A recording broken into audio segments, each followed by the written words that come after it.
થરાદ તાલુકા સહકારી ખરીદ વેચાણ સંઘના ચેરમેન અને વાઇસ ચેરમેન માટેની ચૂંટણી યોજાઈ હતી, જેમાં સર્વાનુમતે 2 નામ પસંદ કરવામાં આવ્યા હતા। ચેરમેન તરીકે જીવરાજભાઈ પટેલ અને વાઇસ ચેરમેન તરીકે પ્રભુભાઈ પટેલની બિનહરીફ વરણી કરવામાં આવી હતી। થરાદ તાલુકા ખરીદ વેચાણ સંઘ લિમિટેડની બુધવારના રોજ ચેરમેન વાઇસ ચેરમેનની ચૂંટણી પ્રાંત અધિકારીના અધ્યક્ષ સ્થાને ચૂંટણી પ્રક્રિયા હાથ ધરવામાં આવી, જેમાં ચેરમેન પદે જીવરાજભાઈ પટેલ અને વાઇસ ચેરમેન તરીકે પ્રભુભાઈ પટેલની વરણી કરવામાં આવી। ખરીદ વેચાણ સંઘના ઉપસ્થિત ડિરેક્ટરોએ ભારતીય જનતા પાર્ટીના મેન્ડેટ મુજબ સર્વાનુમતે વરણી કરવામાં આવી હતી। આગામી નવનિયુક્ત ઘોષિત કરાયેલ ચેરમેન વાઇસ ચેરમેનની ઉપસ્થિત સૌ ડિરેક્ટર સહિતનાએ ફુલહાર પહેરાવી મોં મીઠું કરાવી શુભેચ્છા પાઠવી હતી। થરાદ ખરીદ વેચાણ સંઘ લિમિટેડના ચેરમેન પદે નિયુક્ત થયેલા જીવરાજભાઈ પટેલે આભાર વ્યક્ત કરતા જણાવ્યું કે આગામી દિવસોમાં ખરીદ વેચાણ સંઘ ખેડૂતને પૂરતા પ્રમાણમાં બિયારણ, ખાતર સહિત ખેડૂતના પ્રશ્નો જે પણ હશે તેને સૌ ડિરેક્ટર મિત્રોને સાથે રાખી નિરાકરણ લાવવાની સાથે ખરીદ વેચાણ સંઘની પ્રગતિ થાય તે માટેનો પ્રયાસ કરવામાં આવશે। થરાદ તાલુકા સહકારી ખેડૂત સંઘની તાલુકામાં યોજાયેલી સત્તા મંડળની ચૂંટણી પણ બેદરી થયેલી અને આજે ચેરમેનશ્રીની વરણી પણ અને વાઇસ ચેરમેનની વરણી પણ બેદરી થયેલ છે।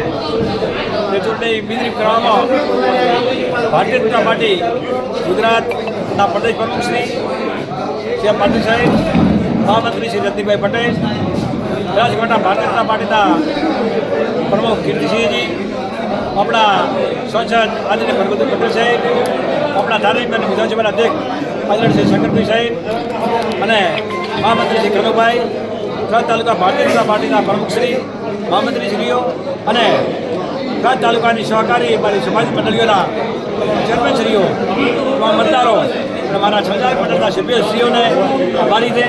તેમના સાથ અને સહકારથી આ ચૂંટણી બની શક્ય બની છે।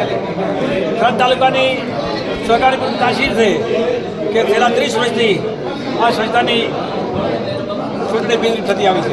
આ અમારી પરંપરા લોલાયેલી છે, જેના લીધે આ તાલુકાની સહકારી સંસ્થાઓ માર્કેટ હોય કે સંઘ હોય કે બનાસ બેંક હોય કે ધનરાજ બેંક હોય, તમામની અંદર આ બધી ચૂંટણીઓ પરંપરા મુજબ બિલ થતી રહી છે। અત્યારે બનાસકાંઠા જિલ્લાની અંદર અને ગુજરાતની અંદર થરાદ તાલુકાની સહકારી પ્રવૃત્તિઓ અને સૌએ સલામ કરવી પડે છે। એના માટે થરાદ તાલુકાની પ્રજા અને મતદારોને એનો યશ થાય છે। અમારા બધી સંસ્થાઓનો વિકાસ, તાલુકાની પ્રજાનો વિશ્વાસ અને ખેડૂતોનો અમારી સંસ્થા માટે વિશ્વાસ છે અને અમારા માટે વિશ્વાસ લોકોએ, ખેડૂતોએ અને તમામ નામી અનામી સાથ સહકાર આપ્યો છે એ સૌનો આભાર માનું છું અને એમના પુરુષાર્થ થકી આ સંસ્થાનો વિકાસ થયો છે એવું મારું માનવું છે। આ સંસ્થા ઉત્તરોત્તર પ્રગતિ કરે એના માટે આ સંસ્થાએ હોદ્દો નથી હોદ્દો ચેરમેનનો, પણ એક જવાબદારી છે અને એ જવાબદારી અમે પૂરી કુનેહપૂર્વક અને વફાદારીપૂર્વક જે જનતાએ અમારા ઉપર જવાબદારી મૂકી છે એ જવાબદારીમાં ખરા ઉતરશો એ હું આ સૌને ખાતરી આપું છું। Reporter Thanaji Rajput, Janadesh news, Banaskantha.